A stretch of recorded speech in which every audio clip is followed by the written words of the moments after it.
അങ്ങനെയുള്ള നമ്മൾ വേടന്റെ പ്രോഗ്രാം തന്നെ വന്നപ്പം ഓർമ്മയല്ലേ, അവിടെ ഫുള്ള് കുറവാണ് ഇങ്ങനെ എന്നുള്ളൊരു ഇഷ്യൂസ് ഇവിടെ ഉണ്ട്. അപ്പോൾ അടുത്ത ഒരു 5 വർഷം കൂടെ നമ്മളെ ഈ ഭരണം മുന്നോട്ട് പോവുകയാണെങ്കിൽ എന്തായിരിക്കും നിങ്ങളുടെ ഒരു പേഴ്സണൽ അഭിപ്രായം? അടുത്ത 5 വർഷം കൂടെ ന്യൂജൻ പിള്ളേരെല്ലാം വീണ്ടും UK കാനഡ കൊണ്ട് പോകും. അത്രയും സംഭവിക്കും. വേറെ ഒന്നും സംഭവിക്കാനില്ല.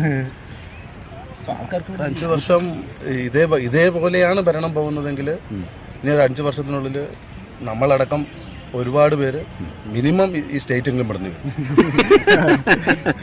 അത് വിട്ട് UK ലണ്ടനൊന്നും പോകാൻ പറ്റിയില്ലെങ്കിൽ കൂടെ മിനിമം സ്റ്റേറ്റെങ്കിലും വിട്ട് തമിഴ്നാട്ടിലെങ്കിലും പോകേണ്ട ഒരു അവസ്ഥയിലാണ്. ബംഗാളികൾ ഇവിടെ വന്ന സെയിം അവസ്ഥ തന്നെയായിരിക്കും നമ്മൾ വേറെ എവിടെയെങ്കിലും പോകും. അത് നല്ലതാണ്. കാരണം എന്ന് വെച്ച് കഴിഞ്ഞാൽ വെളിയിലുള്ള രാജ്യങ്ങളിലായാലും വെളിയിൽ നമ്മുടെ ജില്ലയിലുള്ള ആൾക്കാർ വന്നാലും അവർക്കൊരു എൻജോയ്മെന്റിനും ഇതിനൊക്കെ നല്ലതല്ലേ. കൂടുതൽ ആൾക്കാർ ഇവിടുന്ന് പുറത്തേക്ക് പോകല്ലേ, അപ്പോൾ അതൊക്കെ കുറച്ച് നിൽക്കുമായിരിക്കും.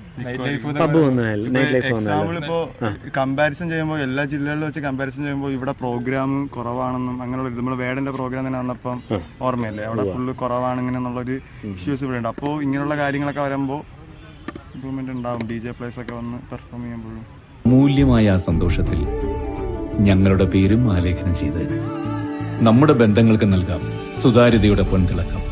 Beauty mark golden diamonds, specially for U.